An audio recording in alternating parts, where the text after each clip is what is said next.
കണ്ണുനീർത്തുള്ളിയിൽ മഴവില്ലു തീർക്കുന്ന സ്വർണപ്രഭാമയി ഭാര്യ.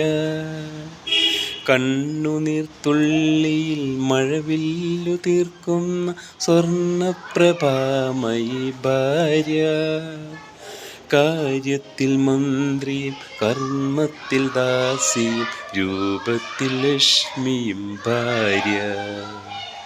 കാര്യത്തിൽ മന്ത്രിയും കർമ്മത്തിൽ ദാസിയും രൂപത്തിൽ ലക്ഷ്മിയും ഭാര്യ. പൂമുഖവാദിക്കൽ സ്നേഹം വിടർത്തുന്ന പൂന്തിങ്കളാകുന്നു ഭാര്യ. ദുഃഖത്തിൻ മുള്ളുകൾ തൂവിരൽ തുമ്പിന പുഷ്പങ്ങളാക്കുന്നു ഭാര്യ. ദുഃഖത്തിൻ മുള്ളുകൾ തൂവിരൽ തുമ്പിനാൽ പുഷ്പങ്ങളാക്കുന്നു ഭാര്യ.